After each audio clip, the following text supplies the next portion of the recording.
Hello students, so today we are going to talk about glaucoma. Already glaucoma topic आप लोगों का cover हो चुका है. This is the revision class. So maybe some points आपके match करते हैं, maybe आपके last topic से कुछ points ना match करें.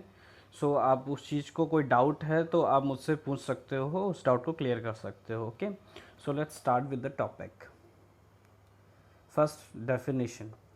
What is glaucoma? The term glaucoma is used to refer to a group of ocular condition. Ocular means eye disorders. Okay.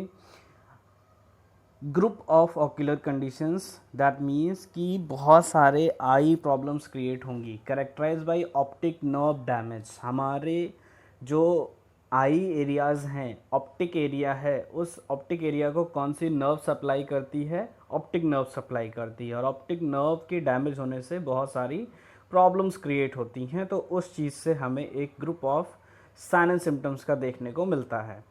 Glaucoma is the second leading cause of blindness in adults in the United states. तो United states के according जो status है कि glaucoma क्या है, second leading cause है blindness का adults में. ओके, तो ये काफ़ी सीरियस कंडीशन है. नेक्स्ट क्या है, फिजियोलॉजी. फिजियोलॉजी में कुछ खास चीज़ें हैं जो आपको समझना है, जैसे aqueous humour, IOP, intraocular pressure. Okay, और जो ड्रेन कैसे होता है एक्वस ह्यूमर, वो सब चीज़ें आपको समझना है. ठीक है. फर्स्ट पॉइंट देखो, aqueous humour flow between the iris and the lens nourishing the cornea and the lens. Aqueous humour एक तरह का फ्लूइड है जो फ्लो होता है हमारी आइरिस और लेंस के बीच में. ठीक है. इस फ्लूइड का फंक्शन क्या है कि ये हमारे कॉर्निया और लेंस को न्यूट्रिशन प्रोवाइड करता है. ठीक है, right. Next point is unimpeded outflow of aqueous fluid depends on an intact drainage system and an open angle about 45 degrees between the iris and cornea. ठीक है. अनइम्पेडेड आउटफ्लो मतलब कि बिना किसी ऑब्स्ट्रक्शन के जो एक्वस फ्लूइड है उसका फ्लो जो है वो चलना चाहिए. वो किन चीज़ों पे डिपेंड करता है? दो चीज़ों पे डिपेंड करता है. पहला, इंट्रैक्ट ड्रेनेज सिस्टम. जो हमारे ऑक्यूलर सिस्टम, आइज एरिया में जो ड्रेनेज का सिस्टम बना हुआ है वो इंटैक्ट होना चाहिए, उसमें कोई भी तरह का डैमेज नहीं होना चाहिए. ठीक है. जैसे कि हमारे आइरिस और लेंस के बीच में जो इसका पाथवे है फ्लूइड के ड्रेन होने का, उसमें किसी भी तरह का ऑब्स्ट्रक्शन, डैमेज, इन्फ्लेमेशन नहीं होनी चाहिए. एंड एन ओपन एंगल, और जो एक एंगल होता है इसका बिटवीन आइरिस एंड कॉर्निया, वो प्रॉपर बना होना चाहिए. वो एंगल कितना होना चाहिए? Around 45 degree. Okay. Next point, a narrower angle places the iris closer to the trabecular meshwork diminishing the angle. तो यही बात समझ में आप लोगों को आ जानी चाहिए कि जो नैरोअर एंगल होता है, जब हमारे कोई भी ऑब्स्ट्रक्शन होगी, कोई भी प्रॉब्लम हुई, तो उसकी वजह से क्या हो जाएगा कि आइरिस है ट्रेबेकुलर मैशवर्क के पास नज़दीक आ जाएगी, जिसकी वजह से एंगल कम हो जाएगा. ठीक है. नेक्स्ट पॉइंट है, when acute fluid production and drainage are in balance. जब कभी भी एक्यूट फ्लूइड हमारी बॉडी में कितना प्रोड्यूस हो रहा है और उसका ड्रेन होना, ठीक है, वो बैलेंस में होता है, दैट टाइम, एक मिनट में आपको पॉइंट आउट करके बताऊं तो ज़्यादा समझ में आएगा आपको. ठीक है. एक्वस फ्लूइड का प्रोडक्शन एंड ड्रेनेज, ये दोनों अगर बैलेंस में है तो हमारा जो IOP, इंट्राऑक्यूलर प्रेशर है, वो between 10 to 21 mm of Hg होता है. ठीक है. 10 to 21 mm ऑफ Hg होता है normally. When aqueous fluid is inhibited from flowing out, और जब कभी भी जो एक्वस फ्लूइड है वो फ्लो आउट होने पे उसका ऑब्स्ट्रक्शन हो जाता है, इनहिबिट, कम होना स्टार्ट हो जाता है, तो क्या होता है? Pressure buildups within the eyes. तो हमारा जो इंट्राऑक्यूलर प्रेशर है वो क्या होने लगता है? इंक्रीज होने लगता है. राइट. ठीक है. अब हम नेक्स्ट पॉइंट देखते हैं. नेक्स्ट पॉइंट क्या कहता है? Fluctuations in IOP occur with the time of the day. सबसे पहली बात, जो इंट्राऑक्यूलर प्रेशर है उसमें जो फ्लक्चुएशंस हैं, यानी कि इंक्रीज होना, डिक्रीज होना, वो मोस्ट ऑफ क्या होता है? टाइम ऑफ द डे में हमें हो जाता है. जैसे एक्सर्शन हुआ किसी तरह का, या कोई डाइट हम ले रहे हैं उसकी वजह से, या किसी भी तरह की पर्टिकुलर मेडिकेशंस हैं, तो ये सब फैक्टर्स हैं जो एक्सटर्नल फैक्टर हैं जिनकी वजह से इंट्राऑक्यूलर प्रेशर इंक्रीज होता है, ठीक है। और भी चीज़ें हैं, IOP tends to increase with blinking, हम बार बार आंखों को बंद कर रहे हैं, क्लोज कर रहे हैं, बंद करने, ब्लिंकिंग करते हैं तो उससे भी इंक्रीज होता है। टाइट लिड स्क्वीजिंग, जब लोग छींकते हैं तो अपनी आंखें बहुत टाइटली बंद कर लेते हैं, उन लोगों को ऐसा प्रॉब्लम हो सकता है कि उनका इंट्राऑक्यूलर प्रेशर बढ़ जाए। या अपवर्ड गेजिंग, उस अपवर्ड गेजिंग करने से भी पेशेंट को प्रॉब्लम हो सकती है। Systemic condition such as diabetes, intraocular condition such as uveitis, ठीक है, इन्फ्लेमेशन आईज में, ठीक है, रेटिनल डिटैचमेंट, रेटिना ही डिटैचमेंट हो गई है, तो ये सब जो फैक्टर्स हैं इनकी वजह से, ये डिजीज कंडीशंस की वजह से हमारा इंट्राऑक्यूलर प्रेशर इंक्रीज हो सकता है। ओके, सो अब इस इमेज के थ्रू हम समझेंगे कि नॉर्मल फ्लो क्या है और जब कभी ब्लॉकेज होती है तो क्या होता है। नॉर्मली क्या होता है कि जो फ्लूइड है वो ड्रेन होता है दिस पाथवे ऐसे, ठीक है, नॉर्मल एंगल बनता है इसके बीच में। ओके, लेकिन जब भी क्या होता है कि किसी भी तरह की ब्लॉकेज हो जाती है, तो इस ब्लॉकेज होने की वजह से जो हमारी आइरिस और लेंस है इन दोनों के बीच में अगर ब्लॉकेज हो गई तो एक एंगल क्या हो जाएगा, क्लोज हो जाएगा, जिसकी वजह से फ्लूइड ड्रेन नहीं हो पाएगा। तो इस डायग्राम के थ्रू हम ये समझेंगे कि एक्वस ह्यूमर फ्लो का पाथवे कैसा है, ठीक है। तो पहला क्वेश्चन यही बनता है कि एक्वस ह्यूमर का प्रोडक्शन कौन करता है। एक्वस ह्यूमर का प्रोडक्शन करती हैं आपकी ciliary processes. Okay, ciliary processes क्या करती हैं, प्रोडक्शन करती हैं एक्वस ह्यूमर का। वहाँ से ये फ्लूइड मूव करता हुआ, फ्लो करता हुआ आएगा आपके ट्रेबेकुलर मेशवर्क के पास। ट्रेबेकुलर मेशवर्क क्या करते हैं, इसको अब्जॉर्ब कर लेते हैं, ठीक है, ये है ट्रेबेकुलर मेशवर्क और ये इसको एब्जॉर्ब करती है। इनके एब्जॉर्ब होने के बाद ये कैनाल ऑफ स्लेम में कलेक्ट हो जाते हैं, ठीक है। जो एक्वस ह्यूमर है उसको ट्रेबेकुलर मेशवर्क से कैनाल ऑफ स्लेम में वो कलेक्ट हो जाएंगे और उसके बाद वो ड्रेन हो जाते हैं, ठीक है। लेकिन यहीं पे अगर कहीं भी इनमें ऑब्स्ट्रक्शंस आता है तो उसकी वजह से अपने को प्रॉब्लम्स देखने को मिलती है, ठीक। रिस्क फैक्टर्स क्या क्या हो सकते हैं, फैमिली हिस्ट्री ऑफ ग्लोकोमा, किसी को अगर किसी की फैमिली में ऑलरेडी ग्लोकोमा हो चुका है, या थिन कॉर्निया, कॉर्निया ज़्यादा इम्प्रूव्ड नहीं है, प्रॉपर उसके स्ट्रक्चरल फॉर्मेशन नहीं है, बहुत थिन है, तो चांसेस हैं। अफ्रीकन अमेरिकन रेस, ठीक है, यूनाइटेड स्टेट्स में मैंने आपको पहले ही बता दिया कि मोस्ट डेंजरस कॉज है ब्लाइंडनेस का, सेकंड लीडिंग कॉज है। तो अफ्रीकन अमेरिकन रेस का अगर कोई पर्सन है तो उसमें ज़्यादा रिस्क है। ओल्डर एज में ज़्यादा रिस्क है। Diabetes mellitus, cardiovascular disease, migraine syndromes, near sightedness, किसी को मायोपिया है, ठीक है, निकट दृष्टि दोष, आई ट्रॉमा, किसी को आइज रिलेटेड ट्रॉमा हो चुका है, या prolong use of topical and systemic corticosteroids, कोई आइज के रिगार्डिंग कोई टॉपिकल या सिस्टमिक कॉर्टिकोस्टेरॉइड्स यूज करा है तो उसकी वजह से भी हो सकता है। तो what are the stages of glaucoma. First, initiating events. Initiating events में क्या होता है, precipitating factors include illness, emotional stress, congenital narrow angles, यानी बचपन से बाई बर्थ ही एंगल जो है वो नैरो है, 45 डिग्री नहीं है। Long term use of corticosteroids, कोई ऐसा पेशेंट है जिसको कॉर्टिकोस्टेरॉइड्स लॉन्ग टर्म के लिए दिया जा रहा है, ठीक है। यूज ऑफ माइड्रेटिक्स, ठीक, माइड्रेटिक्स मेडिकेशंस होती हैं जो क्या करती हैं, हमारी प्यूपिलरी डायलेशन करती हैं, प्यूपिल्स को डायलेट करती हैं उनकी वजह से। तो ये इवेंट्स क्या करते हैं, सेकेंड स्टेज को लीड करते हैं, ठीक है, मतलब इनिशिएट हो रहा है, प्रॉब्लम जनरेट करने की बिगनिंग यहीं से हो रही है। सेकेंड स्टेज में हमारा स्ट्रक्चरल अल्टरेशन होगी, ठीक है। इन दिस क्या होगा कि एक्वस आउटफ्लो सिस्टम में डिस्टर्बेंसेस आएंगे, जो टिश्यू है सेलुलर चेंजेस स्टार्ट होने लगेंगे इन फैक्टर्स की वजह से, जिसकी वजह से जो एक्वस ह्यूमर का डायनामिक्स है वो स्ट्रक्चरल अल्टरेशन होने लगेगी और फिर ये थर्ड स्टेज की तरफ मूव ऑन करेगा। फंक्शनल अल्टरेशंस होंगी, conditions such as increase intraocular pressure, IOP बढ़ जाएगा, ठीक है, या इम्पेयर्ड ब्लड फ्लो क्रिएट हो सकता है, जो रेटिनल आर्टरी है उसमें कोई इम्पेयरमेंट आना स्टार्ट हो गई है जिसकी वजह से ब्लड फ्लो ही प्रॉपर नहीं हो रहा है, ठीक है। तो इसकी वजह से वो फोर्थ स्टेज की तरफ मूव ऑन कर जाएगा, यानी कंडीशन अब बहुत वर्स्ट होने वाली है। Optic nerve damage, optic nerve मैंने आपको पहले ही बताया कि ये सप्लाई करती है किसको, हमारे ऑक्यूलर ऑर्गन को।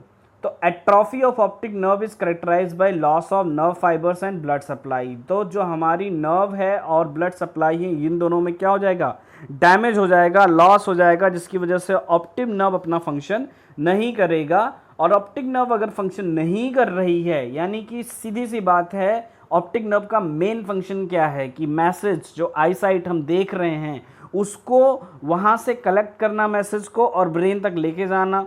तो ब्रेन तक मैसेज ही नहीं जाएगा तो आपको चीज़ें परसीव ही नहीं हो पाएंगी। और finally what will happen, visual loss, progressive loss of visual होने लगेगा, विजुअल फील्ड डिफेक्ट्स आना स्टार्ट हो जाएंगे, यानी कि ब्लाइंडनेस के चांसेस बहुत ज़्यादा हैं। Right. Classification of glaucoma, open angle glaucoma, angle closure glaucoma, ठीक है, ये बहुत इंपॉर्टेंट है। Congenital glaucoma, glaucoma associated with other condition such as developmental anomalies और कॉर्टिकोस्टेरॉइड यूज, ठीक है, बाय बर्थ ही कुछ डेवलपमेंट से रिलेटेड प्रॉब्लम हो रही है, आइज के ऑर्गन प्रॉपर डेवलप नहीं हो पा रहे हैं, या बहुत ज़्यादा कोई कॉर्टिकोस्टेरॉइड तरह के मेडिकेशंस ले रहा है, स्टेरॉइड्स ले रहा है, ठीक है, उसकी वजह से हो सकता है। तो वो हो गए आपके मेन क्लासिफिकेशंस। अब depending on the associated factors की वजह से हमारे पास primary glaucoma and secondary glaucoma. सबसे पहले angle closure glaucoma, obstructions in aqueous humor flow due to the complete and partial closure of angle from the forward shift of peripheral iris to tabacula.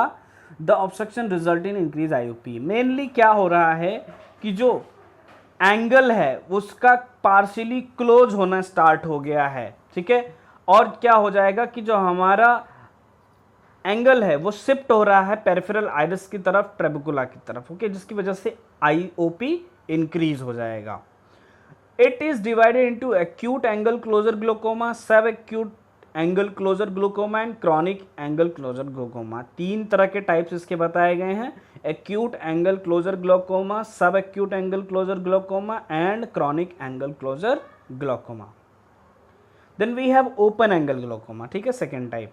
Usually bilateral होता है, ये दोनों side में हो सकता है, दोनों आंखों में, बट वन आई में more severely affected than the other. लेकिन जो एक आंख होगी कोई सी भी, ठीक है, राइट लेफ्ट कोई सी भी होगी, वो ज़्यादा अफेक्टेड होगी। In all three types of open angle glaucoma the anterior chamber angle is open and appears normal. और इसकी वजह से क्या होगा कि जो आपका इंटीरियर चैम्बर है, आइस के आगे का फ्रंट वाला एंगल है, वो क्या होगा, ओपन दिखेगा और नॉर्मल दिखेगा, बट प्रॉब्लम है वहाँ। It is divided into primary open angle glaucoma, ठीक है, फर्स्ट ऑप्टिक नर्व डैमेज हो जाएगी, विजुअल फील्ड डिफेक्ट्स हो जाएंगे, IOP intraocular pressure more than 21 mm of Hg हो जाएगा, और मे हैव फ्लक्चुएटिंग IOPs, ठीक है, IOP फ्लक्चुएट भी हो सकता है, कभी कम कभी ज़्यादा। यूजुअली ऐसे पेशेंट में कोई तरह के सिम्टम्स नहीं होते हैं, usually no symptoms, but possibly क्या है, ऑक्यूलर पेन, हेडेक और हालोज देखने को आपको मिल सकते हैं, ठीक है। सेकेंड है नॉर्मल टेंशन ग्लोकोमा। तो IOP 21 mm ऑफ Hg से इंक्रीज भी हो सकता है, बराबर भी हो सकता है, ऑप्टिक नर्व डैमेज हो जाएंगे, विजुअल फील्ड डिफेक्ट्स देखने को मिलेंगे। थर्ड है इसमें ऑक्यूलर हाइपरटेंशन, ओके, इलेवेट हो जाएगा बहुत ज़्यादा IOP और पॉसिबल ऑक्यूलर पेन और हेडेक देखने को मिलेगा। क्लिनिकल मैनिफेस्टेशंस क्या होंगे, glaucoma is often called the silent thief of the site, ठीक है, इसे हम silent thief of the site इसलिए बोलते हैं क्योंकि ये धीरे धीरे धीरे हमारे विजन ग्लॉस करता है, ठीक है। आपको अचानक से ऐसा कुछ नहीं होने वाला है कि आप एक दिन में कुछ प्रॉब्लम क्रिएट होगी, इट टेक्स टाइम, ठीक है, because most patient are unaware that they have the disease until they experience visual changes and vision loss. बहुत लोग ऐसे होते हैं जिनको पता ही नहीं चलता कि उनको डिजीज हो भी चुकी है, जब तक उनके विजुअल जो एक्सपीरियंस है उसमें उनको डिस्टर्बेंस देखने को ना मिले, ठीक है, या विजन लॉस होना स्टार्ट ना हो जाए। Blurred vision halos around the light, उनको ब्लड विजन देखने को मिलेगा, और जो लाइट है, अगर कोई लाइट की तरफ वो फोकस करेंगे तो उनको एक बड़ा सा डॉट, ब्लैक स्पॉट देखने को मिलेगा, उसे हॉलोज बोलते हैं, वो देखने को मिलेगा। डिफ़िकल्टी होगी फोकसिंग में, किसी चीज़ पे अगर अपनी आई साइट से वो फोकस करेंगे तो काफ़ी डिफ़िकल्टी फेस करेंगे। Difficulty in adjusting eyes in low lighting, low lighting में अपनी आइज़ को एडजस्ट करने में काफ़ी ज़्यादा उनको डिफ़िकल्टी फेस करनी पड़ेगी। Loss of peripheral vision, aching और discomfort around the eyes. Peripheral vision यानी कि राइट और लेफ्ट साइड की चीज़ों को उनको धीरे धीरे दिखना कम होना स्टार्ट हो जाएगा, क्योंकि एंगल्स हमारे ख़राब हो रहे हैं ना आइज़ के, तो इसकी वजह से एकिंग पेन होगा पेशेंट को, डिस्कम्फर्ट हो सकता है आइज़ के आसपास क्योंकि आईओपी इंक्रीज है, ठीक है। हेडेक होगा because of IOP, intraocular pressure, okay. तो अब डायग्नोस्टिक फाइंडिंग या असेसमेंट क्या कर सकते हैं हम? हिस्ट्री एंड फिजिकल एग्जामिनेशन कर सकते हैं पेशेंट का, पास्ट मेडिकल हिस्ट्री पता कर सकते हैं कि पहले कभी कोई कंडीशन ऐसी हुई है, कोई अदर सेकेंडरी डिजीज कंडीशन तो नहीं है लाइक डायबिटीज मेलाइटिस या कार्डियोवास्कुलर डिजीजेस, ठीक है। टोनोमेट्री हम यूज कर सकते हैं, टोनोमेट्री एक तरह का प्रोसीजर है जिसमें हम आईओपी मेजरमेंट करेंगे, इंट्राऑक्यूलर प्रेशर। ऑप्थेल्मोस्कोपी कर सकते हैं जिसमें हम ऑप्टिक नर्व का इंस्पेक्शन करेंगे कि ऑप्टिक नर्व की क्या कंडीशन है, स्ट्रक्चरल एंड फंक्शनल। गोनियोस्कोपी हम कर सकते हैं to examine the filtration angle of anterior chamber. Anterior chamber में किस तरह से एक्वस ह्यूमर फ्लूइड जो वो फिल्ट्रेट हो रहा है उसको एग्जामिन करने के लिए हम गोनियोस्कोपी प्रोसीजर करेंगे, बहुत इंपॉर्टेंट प्रोसीजर है। एंड लास्टली पैरीमेट्री कर सकते हैं to assess the visual field, किसी का विजुअल फील्ड कितना अच्छा है, कितना प्रॉपर उसको विजिबल हो रहा है, दिख रहा है, उसको असेस करने के लिए हम पैरीमेट्री प्रोसीजर परफॉर्म करेंगे। So what will the management, medical management. सबसे पहले हम ड्रग्स की बात करेंगे, कॉलिनर्जिक ड्रग्स दे सकते हैं जिसमें हमारे पास मियोटिक्स हैं, एग्जाम्पल पिलोकार्पाइन या कार्बेकॉल। ड्रग्स बहुत इंपॉर्टेंट है, याद रखना है, इंपॉर्टेंट एग्जाम में ग्लाइकोमा आता ही आता है, तो आपको ये चीज़ ध्यान रखना है कि इसका मेडिकल मैनेजमेंट तो बहुत अच्छे से पता होना चाहिए। तो कॉलिनर्जिक जो ड्रग्स हैं पिलोकार्पाइन या कार्बेकॉल, ये क्या है, increase aqueous outflow by contracting the ciliary muscles and causing meiosis, construction of प्यूपिल and opening of trabecular meshwork. तो ये जो ड्रग्स हैं, ये सबसे पहली बात मैंने आपको क्या बताया था कि एक्वस ह्यूमर का प्रोडक्शन कौन करता है, सिलरी प्रोसेसेस करती हैं, सिलरी मसल्स करती हैं, ठीक है। तो अगर किसी वजह से एक्वस ह्यूमर का प्रोडक्शन ही नहीं हो रहा है तो उसको ये इंक्रीज कर देंगी, ये ड्रग्स जैसे ही हम पेशेंट को देंगे एक्वस ह्यूमर का फ्लूइड प्रोडक्शन बढ़ जाएगा, ठीक है, उसका आउटफ्लो बढ़ जाएगा। और फिर उसके बाद में मियोसिस कॉज होगा, यानी कि जो प्यूपिल हैं वो कंस्ट्रिक्ट हो जाएंगे, तो जो एंगल है वो बढ़ जाएगा और ओपनिंग हो जाएगी किसकी, ट्रेबिकुलर मैशवर्क की। तो ट्रेबिकुलर जो मैशवर्क है वो एक्वस ह्यूमर को क्या कर लेगा, अब्सॉर्ब कर लेगा और कैनालस फिल्म में कलेक्ट कर देगा, राइट। दूसरी जो ड्रग है वो एड्रिनर्जिक एगोनिस्ट हैं, जैसे डिपिवेफ्रिन एंड एपिनेफ्रिन। तो ये दो मेडिसिन हैं, इन्हें हम देंगे पेशेंट को। इनका फंक्शन क्या है, reduce production of aqueous humour and increase outflow, ठीक है। अगर किसी में ओवर प्रोडक्शन हो रहा है एक्यूस ह्यूमर का और आउटफ्लो कम हो रहा है तो हम ऐसे पेशेंट को एड्रिनर्जिक एगोनिस्ट दे सकते हैं, एपिनेफ्रिन या डिपिवेफ्रिन। तो ये जो डिपिवेफ्रिन या एपिनेफ्रिन ड्रग हैं, ये क्या करेंगी, एक्वस ह्यूमर का जो एक्सेस प्रोडक्शन हो रहा है उसको कम कर देंगी और उसके आउटफ्लो यानी कि उसके ड्रेनेज के सिस्टम को बढ़ा देंगी। बीटा ब्लॉकर्स दे सकते हैं जैसे बिटाक्सोलॉल या timolol. Timolol most commonly use की जाती है, ध्यान रखना। डिक्रीज एक्वस ह्यूमर प्रोडक्शन, अगर बहुत ज़्यादा एक्वस ह्यूमर प्रोडक्शन हो रहा है तो उसको क्या कर देंगी, ये डिक्रीज कर देंगी। अल्फा एड्रिनर्जिक एगोनिस्ट हम दे सकते हैं जैसे एप्राकोलिडाइन और ब्रीमोनिडाइन। ये दो मेडिसिन हैं, हम इन्हें दे सकते हैं, ये करती हैं डिक्रीज एक्वस ह्यूमर प्रोडक्शन, ठीक है। ये भी डिपेंड करता है डॉक्टर की चॉइस पे, वो इन दोनों में से कौन सी मेडिसिन सेलेक्ट करता है, right. Next we have surgical management, laser trabeculoplasty. ये जो प्रोसीजर है इसमें मेनली क्या होता है कि हम लेजर बर्न्स अप्लाइड करते हैं, ठीक है। In laser trabeculoplasty for glaucoma, laser burns are applied to inner surface of trabecular meshwork, ठीक है, inner surface of trabecular meshwork to open the intra trabecular spaces. तो जो ट्रेबिकुलर मैशवर्क है उसके इनर सरफेस को बर्न कर दिया जाएगा तो थोड़ा स्पेस हो जाएगा, जिसकी वजह से जो फ्लूइड है वो फ्लो प्रॉपर हो जाएगा। नेक्स्ट है लेजर आयरोटॉमी। इसमें हम क्या करते हैं, in laser iridotomy for pupillary block glaucoma, ऐसे प्रोसीजर हम करते हैं specially pupillary block glaucoma condition में। Opening is made in the iris to eliminate the pupillary block, ठीक है, हमारी आइरिस में एक ओपनिंग कर दी जाएगी जिससे कि जो प्यूपिलरी ब्लॉक हो रहा है, जिसकी वजह से ग्लोकोमा प्यूपिल्स की वजह से जो बन रहा है, वो चीज़ एलिमिनेट हो जाएगी लेज़र के थ्रू। फिर है आपका ट्रेबेकुलोटमी, ठीक है, ट्रेबेकुलोटमी में हम क्या करेंगे, in the standard filtering technique, एक तरह की फिल्टरिंग टेक्निक है use to remove the part of trabecular meshwork, trabecular meshwork का एक पार्ट रिमूव कर दिया जाएगा so that aqueous humour drains easily from aqueous chamber.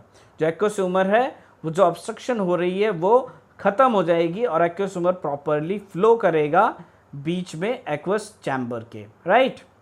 Then drain implant या संट्स बना देंगे, ठीक है, ओपन ट्यूब इम्प्लांट्स हम कर सकते हैं इंटीरियर चैम्बर में, या संट्स डाल सकते हैं एक्यूस ह्यूमर को, जिससे कि जो एपिसरल प्लेट्स हैं या कंजक्टिवाइल स्पेस है वो इंक्रीज हो जाएगा और फ्लूइड प्रॉपरली ड्रेन हो जाएगा। Thank you. अगर कोई डाउट है तो आप डाउट्स पूछ सकते हो without any hesitations. Thank you.